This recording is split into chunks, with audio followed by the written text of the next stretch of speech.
Halo semuanya, perkenalkan saya Geraldi Aditya Putra Mahayatnya, mahasiswa 1 Teknik Komputer Universitas Dinamika. Pada kali ini saya akan presentasikan tugas akhir saya yang berjudul Pengembangan dan Implementasi Physical Web berbasis REST API pada Sistem Pengenalan Desa Wisata.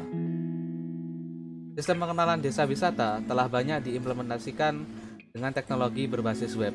Namun, pada implementasinya di desa wisata itu belum ada sistem pengenalan desa wisata yang memungkinkan untuk berinteraksi secara langsung antara pengunjung dengan objek wisata itu.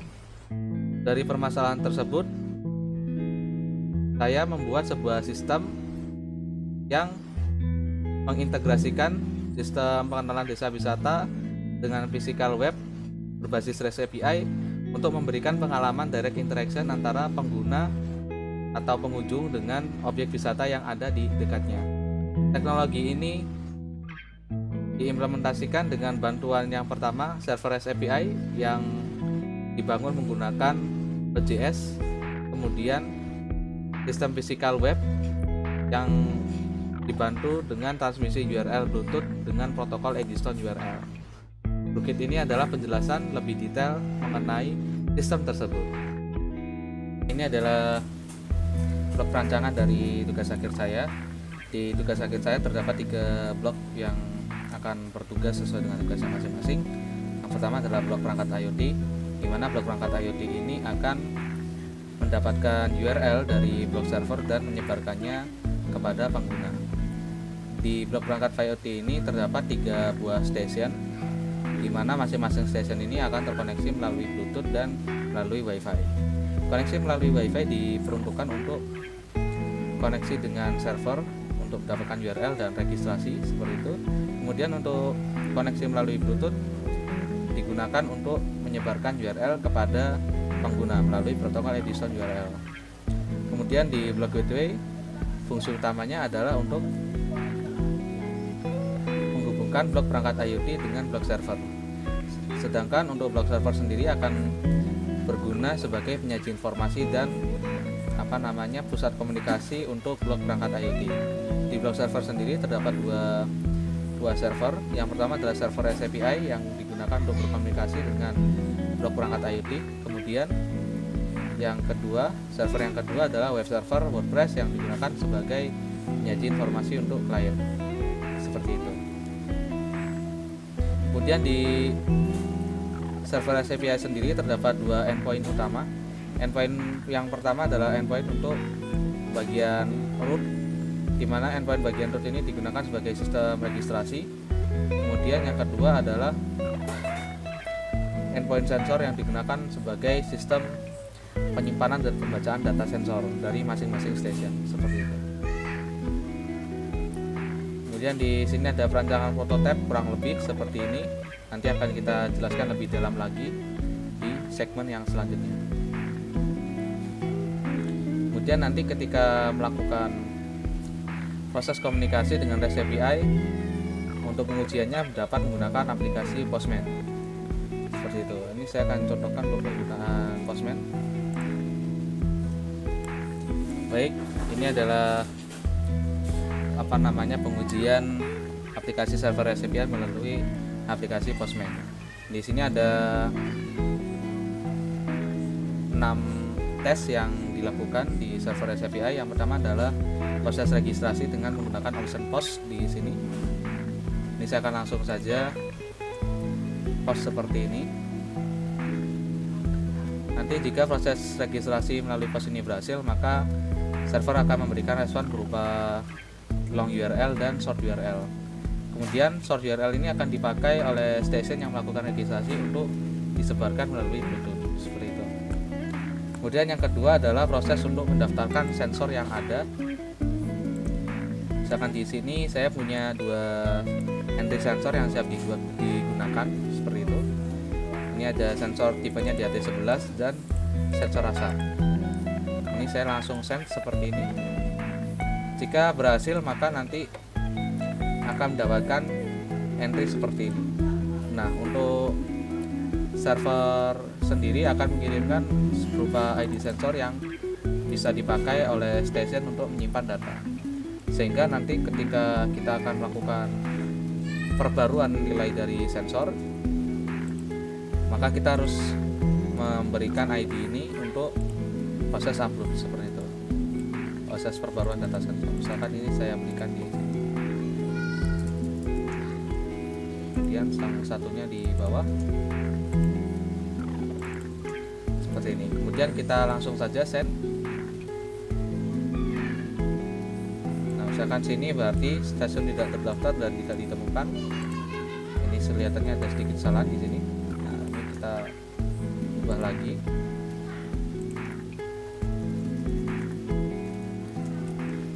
Nah, seperti ini. Kita send lagi, seharusnya oke. Ketika kita nanti akan mendapatkan nilai di stasiun seperti ini, maka nilainya sudah bisa diperbarui di sini. Misalkan tadi saya memasukkan nilai 54 dan 67. Seperti itu. Kemudian untuk menghapus sensor, caranya adalah menggunakan entry seperti ini, kemudian disusul dengan UUID dari stasiun yang sudah terdaftar. Nah, misalkan ini tidak ditemukan, misalkan seperti ini.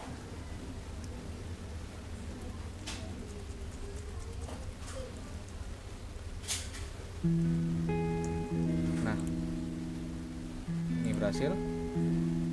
Nah, ini UID tidak ditemukan, artinya tidak berhasil terdaftar seperti itu. Kemudian jika kita ingin mendelete sensor, itu caranya juga sama. Yang tadi ini adalah unregistered station. Jika nanti yang bagian delete sensor ini dilakukan, maka dia hanya akan menghapus untuk bagian sensornya saja. Misalkan saya bisa praktekkan seperti ini. Yang pertama saya coba untuk registrasi dulu.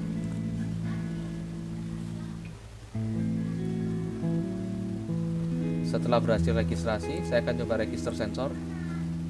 Setelah register sensor, saya akan coba delete sensor di sini.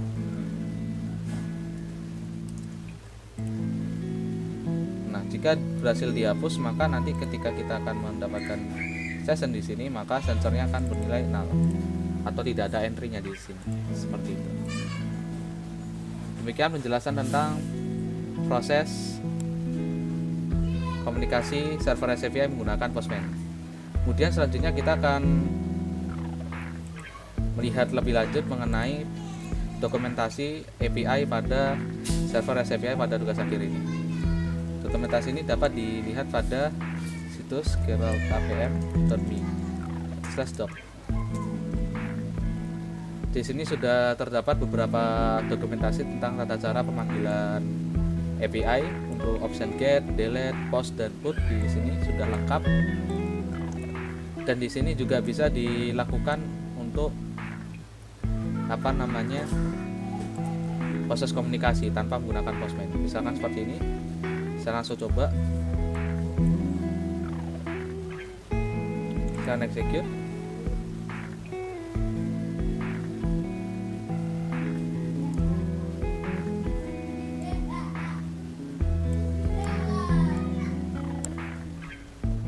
Nanti kalau berhasil nilainya akan seperti ini.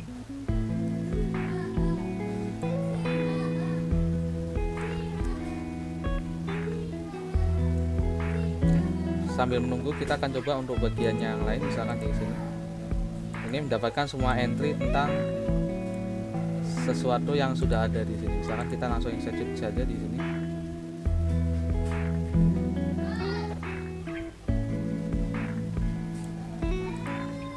Ini kita cancel.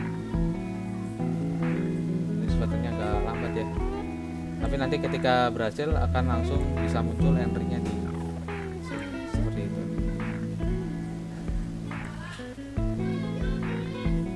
Tidak lupa di bagian bawah ini juga terdapat model atau format pesan dari JSON yang sudah disediakan. Misalkan UID, ini formatnya string, kemudian sensor ini juga ada di bawah. Ini formatnya apa saja juga bisa dilihat di sini. Seperti itu. Di sini dokumentasinya sudah lengkap, nanti tinggal memakai saja. Baik, demikian yang bisa saya jelaskan mengenai dokumentasi REST API menggunakan Swagger. Baik, ini adalah penjelasan tentang cara memprogram perangkat-perangkat di blok perangkat IoT atau setiap stationnya menggunakan Arduino IDE. Saat ini saya sudah ada perangkat-perangkat yang siap nyala di sini. Kemudian ada code yang berada di sebelah kanan ini untuk stasiun 1. Stasiun 1 adalah stasiun yang berada di sini. Stasiun 1 ini terdiri dari yang pertama adalah ada tombol berwarna merah, tombol berwarna hijau, kemudian ada LED berwarna merah dan LED berwarna hijau. Di bagian atas terdapat sensor DHT11 dan sensor suhu LM35 ini untuk kelembapan udara. Seperti itu. Kemudian di bagian ini terdapat beberapa parameter yang harus dikonfigurasi untuk bisa mengaktifkan sistem pada stasiun ini. Yang pertama adalah SSID dan password. Ini adalah SSID dan password dari WiFi yang digunakan untuk terkoneksi perangkat IoT ke internet seperti itu. Kemudian yang kedua adalah UID beacon. Perlu digarisbawahi bahwa beacon ini harus unik antara satu session dengan session yang lain. Jadi di antara ketiga session ini tidak ada beacon yang memiliki UID yang sama seperti itu. Kemudian yang ketiga adalah server name. Di sini adalah nama domain dari server yang sudah dikonfigurasi sebelumnya. Kemudian di bawah ini adalah ini adalah set file certificate yang digunakan untuk komunikasi dengan protokol HTTPS seperti itu. Kemudian di sini ada bagian untuk mengaktifkan transmisi melalui Bluetooth menggunakan Edison URL. Kemudian nanti di komennya ada untuk mode registrasi dan mode unregistrasi seperti itu. Misalkan ini modenya registrasi, maka dia akan melakukan registrasi. Kalau dia mode unregistrasi, maka dia akan unregistrasi seperti itu. Langsung saja kita akan matikan dulu yang sebelumnya ini agar lebih mudah ya kan. Misalkan seperti ini, saya nyalakan dulu. Ini ceritanya kalau sudah di-upload akan seperti ini. Yang pertama adalah dia akan terkoneksi dulu dengan WiFi. Kemudian dia akan melakukan komunikasi dengan server NTP yang digunakan untuk melakukan sinkronisasi waktu. Hal ini sangat diperlukan karena dia berkomunikasi dengan protokol HTTPS. Ini agar cepat, langsung saya restart saja.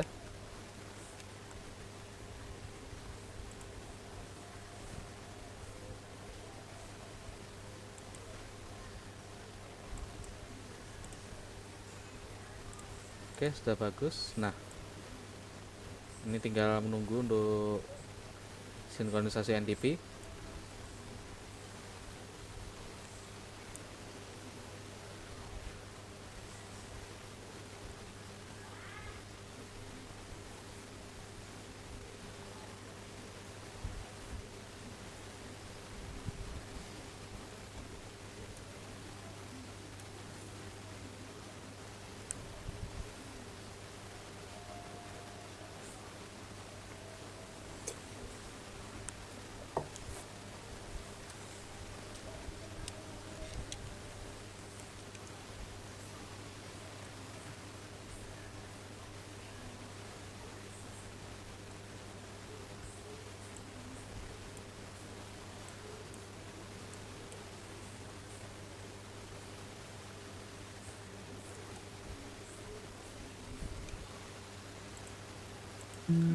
Baik, kali ini saya akan menjelaskan tentang cara mengupload program menggunakan Arduino IDE.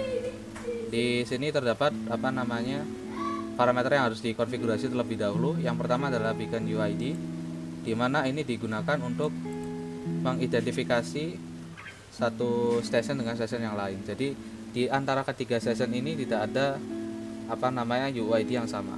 Kemudian yang kedua adalah the server name. Server name ini diisi dengan alamat dari server yang sudah dikonfigurasi sebelumnya seperti itu. Kemudian di Masing-masing station ini masing-masing terdapat LED warna merah, LED warna hijau, dan tombol merah dan tombol hijau.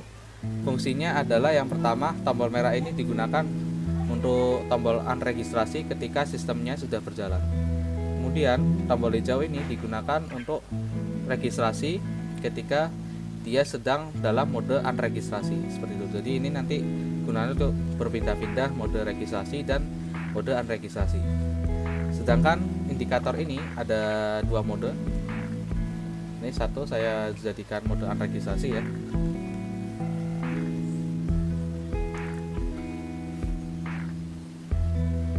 Nah, ada dua mode. Yang pertama mode registrasi LED warna hijau, mode unregistrasi warna merah, dan mode mode config kalau di sini. Mode config ini berguna pada masa transisi seperti itu. Jadi di saat sessionnya sedang tidak dalam mode registrasi dan unregistrasi, atau misalkan sedang loading menunggu hal tertentu, maka dia akan menyalakan LED warna merah dan warna hijau. Jika proses ini terus terjadi, maka sebaiknya merestart perangkatnya, seperti itu. Kemudian yang kedua adalah LED warna hijau.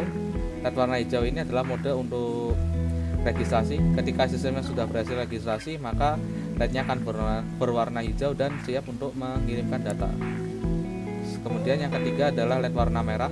LED warna merah ini proses di mana sistem ini berhasil unregistrasi dari server REST API sehingga tidak mengirimkan data melalui Bluetooth dan melalui Wi-Fi. Jadi tidak mengirimkan data atau mengambil data. Kalau di station ini karena dia pakai relay, maka dia menerima data. Artinya dia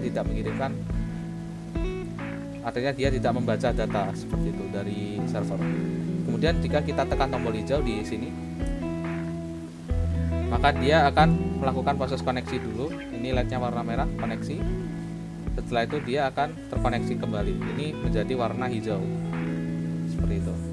Hal ini juga berlaku untuk yang session 2 ini. Misalkan saya unregistrasi seperti ini. Kemudian nanti dia akan jadi warna merah. Ketika kita registrasi kembali, dia akan melakukan registrasi dulu, warna merah, unregistrasi, kemudian sudah berhasil registrasi di sini. Seperti itu. Kemudian selanjutnya untuk masing-masing sensor yang tersedia di session 1, session monitoring 1 ada sensor kelembapan DT11 dan LM35 sebagai sensor suhu. Kemudian yang kedua adalah sensor LDR sebagai sensor intensitas cahaya, di mana di sini saya akan merakitnya menggunakan resistor di sini. Jadi menggunakan konsep bagian tegangan. Seperti itu. Kemudian yang ketiga ini ada relay 4 channel, cukup ditempelkan begini. Ini sebenarnya kegunaannya untuk melakukan proses penyalaan dan pemadaman otomatis seperti itu menggunakan relay, di mana data-data ini didasarkan dari hasil pembacaan dari server REST API. Jadi nanti misalkan kalau ada lampu otomatis nanti tinggal ditempelkan saja di sini untuk lampunya, jadi dia akan nyala dan mati secara otomatis sesuai dengan kondisi dari sensor yang membaca data seperti itu. Baik, ini saya langsung lanjut ke bagian program.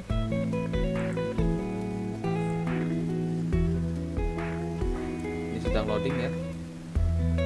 Ini kita langsung saja. Ini coba saya pakai satu sensor saja. Saya akan koneksikan pada bagian ini. Jadi ini USB 0. Nah, jadi yang pertama adalah dia koneksi WiFi dulu, kemudian koneksi NTP ke server untuk sinkronisasi waktu. Kemudian setelah itu dia melakukan registrasi. Jika dalam proses registrasinya dia gagal karena sudah ada entry-nya, nah dia akan mendapatkan entry yang sudah ada di sini. Kemudian dia akan mengambil URL dari server, kemudian memprosesnya, kemudian melakukan proses registrasi sensor di sini. Karena sensornya hanya satu di sini yaitu LDR ya. Jadi sensor yang ada kita buat seperti ini. Kemudian kita akan melakukan penghapusan data sensor. Ini karena entry dari sensor tersebut hanya bisa dipakai sekali. Kita hapus, kemudian kita generate yang baru, seperti itu. Misalkan seperti ini. Jadi kita hapus dulu, kemudian kita posting yang baru. Setelah proses registrasi sensor selesai, maka session ini akan memulai untuk mengirimkan data melalui Bluetooth, yang kemudian nanti akan kita bahas di segmen selanjutnya. Ini ada URL sini, nantinya sudah tertransmisi ya, seperti itu. Nah, kemudian di bagian ini dia akan melakukan proses update sensor setiap beberapa waktu, secara periodik maksudnya. Di sini saya akan memakai periodenya ini 1 detik. Jadi setiap 1 detik sekali dia akan melakukan pengiriman data melalui WiFi, seperti itu sih. Nah, apa yang akan terjadi jika saya mengaktifkan mode unregistrasi? Maka saya tinggal tekan di sini. Nah, ini LED-nya menyala. Ini proses unregister dimulai. Delete. Nah, ini kalau sudah mode unregister, maka dia tidak akan melakukan pengiriman data melalui server lagi. Jadi dia akan membaca nilai sensor seperti biasa, dan ini tidak dalam mode koneksi ke internet, seperti itu. Kemudian jika kita melakukan registrasi lagi seperti ini, nah dia akan melakukan mode registrasi sini. Yang pertama dia akan mengenerate file JSON-nya dulu, data JSON-nya maksudnya. Kemudian dia akan melakukan proses registrasi. Jadi dimulainya dari awal, seperti itu. Nah, seperti ini.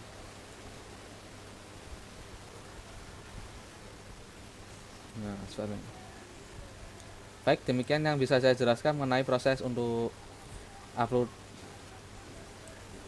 ke Arduino dan kemudian memantau serial monitor. Yang terakhir ini, kalau misalkan kita upload, prosesnya akan seperti ini. Baik, ini adalah proses untuk upload program melalui Arduino IDE. Yang pertama adalah menekan tombol ini. Setelah konfigurasi di bagian source code ini, yang dikonfigurasi line 12 di sini. Kemudian ada SSID, password, dan server name seperti ini. Kemudian tinggal menunggu hingga Arduino IDE berhasil compiling sketch dan menguploadnya ke dalam perangkat IoT, seperti itu. Ini cukup singkat. Mungkin kalau compiling sketch pertama kali akan lama karena dia akan melakukan compiling dari library di ESP32 sendiri, kemudian akan melakukan compiling di semua library ini, kemudian baru compiling di bagian program utamanya, seperti itu.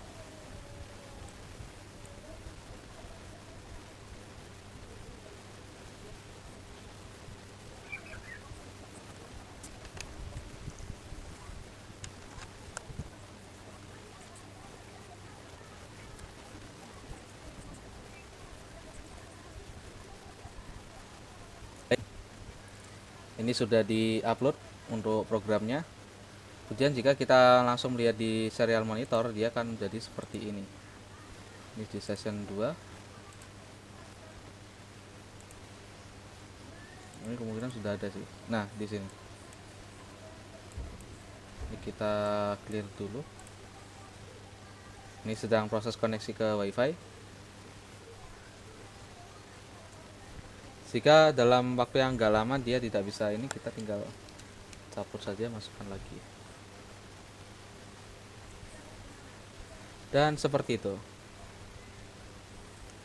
Baik, demikian yang bisa saya sampaikan. Baik, kali ini saya akan coba untuk menjelaskan mengenai proses menjalankan aplikasi di cloud computing, seperti itu. Ini saat ini saya memakai Google Cloud Platform untuk membuat sebuah VM, atau lebih disebut dengan Compute Engine, yang digunakan sebagai server untuk menjalankan aplikasi server SAPI.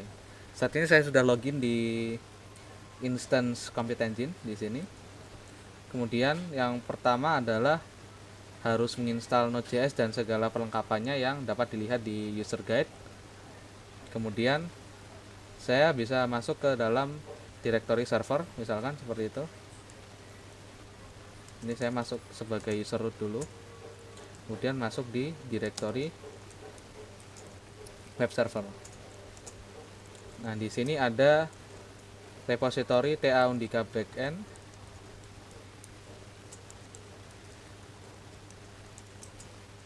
Ini sebelumnya bisa dilakukan dengan cara cloning repository dulu. Cara lebih lengkapnya dapat dilihat pada user guide seperti itu. Misalkan di sini ada beberapa file di sini termasuk .env. .env ini nanti akan digunakan untuk konfigurasi database, sistem dan lain-lain yang dibutuhkan untuk menjalankan server SAPI. Misalkan sini saya akan edit dulu env di sini. Nah, misalkan di sini saya bisa memberikan hostnya apa, ini diisi dengan nama domain yang sudah diregistrasi. Kemudian di web host ini adalah sebuah web yang berbasis WordPress digunakan untuk berbagi informasi seperti itu.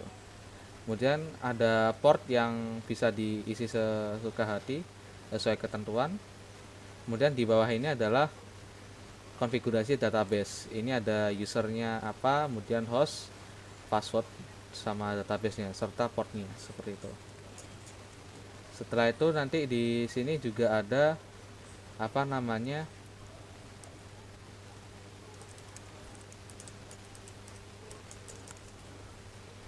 .env.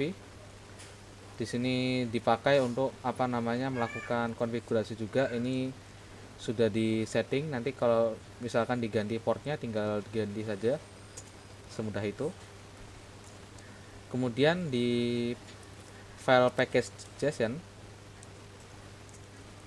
di sini sudah ada beberapa script untuk melakukan start, test, clean, migrate dan swagger autogen seperti itu. Misalkan kita ingin merestart sebuah instance, maka yang kita lakukan adalah yang pertama kita cek dulu VM2 nya.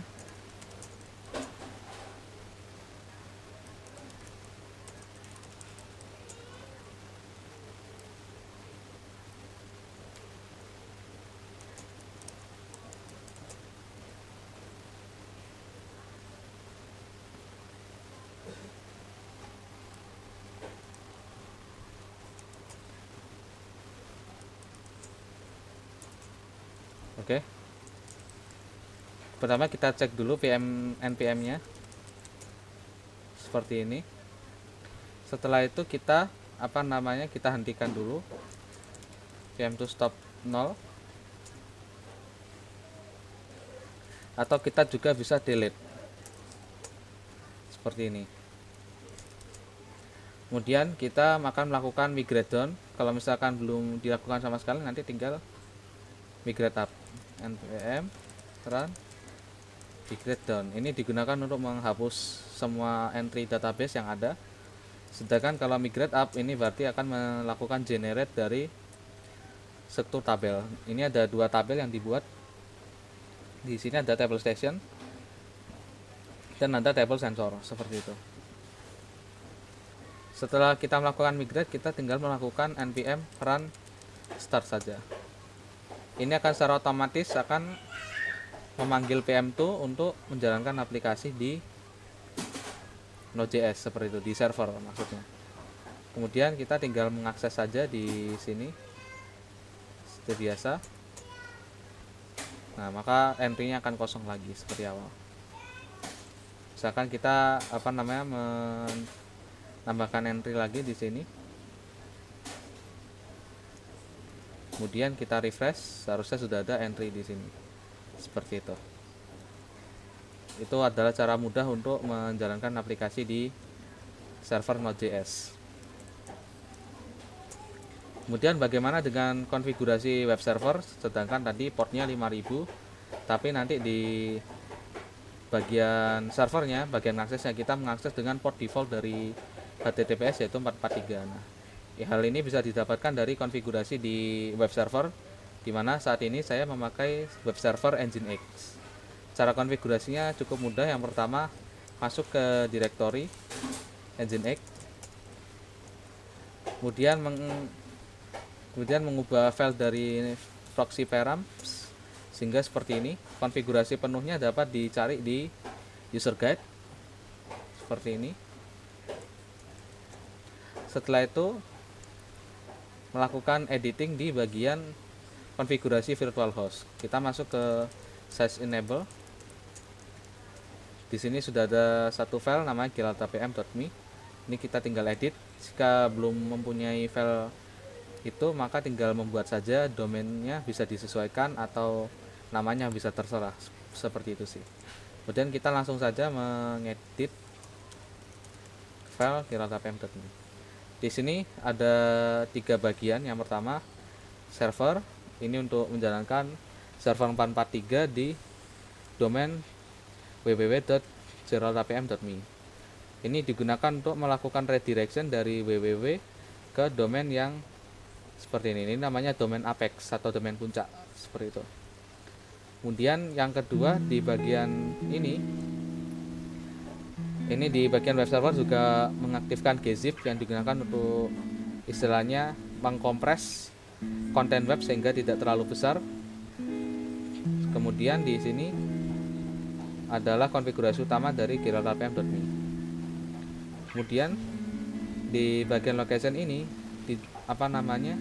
berisi konfigurasi tentang pemindahan dari port 5000 ke port yang selanjutnya. Misalkan di sini portnya 443 di sini. Nah, maka ketika ada sebuah traffic yang masuk ke port 5000 di sini maksudnya, maka dia akan dialihkan ke port 443 dengan directory root seperti ini.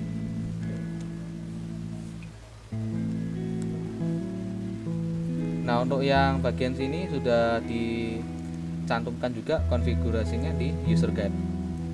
Nah, di bagian bawah ini adalah domain untuk redirection. Ini ada namanya server name seperti ini. Kemudian dia akan melakukan pemindahan redirection secara langsung jika nantinya ada traffic yang masuk.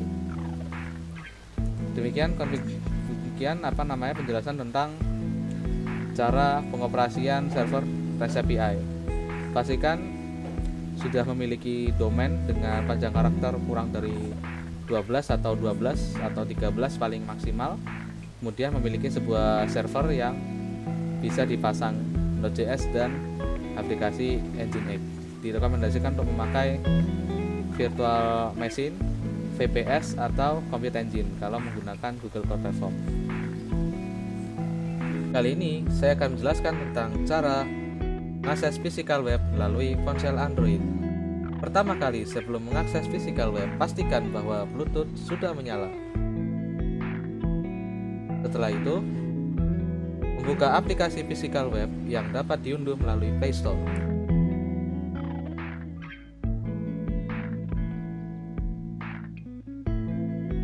Setelah itu, tunggu URL yang telah ditransmisikan oleh session atau beacon yang ditransmisikan melalui protokol edition URL.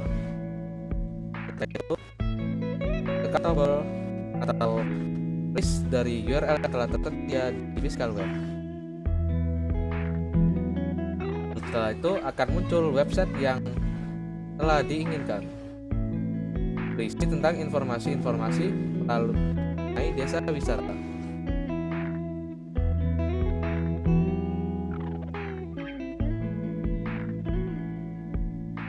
Kemudian terdapat beberapa entry lagi tentang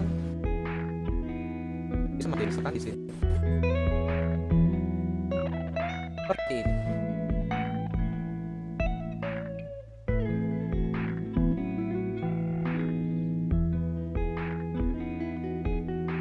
Jika menginginkan untuk mencari tahu tentang protokol edition URL, dapat menginstal aplikasi bernama BLE Channel.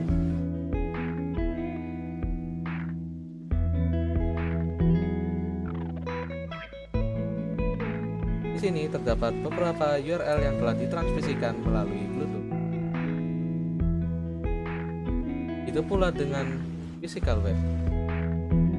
Nanti akan terdapat 3 entry tentang physical web di sini.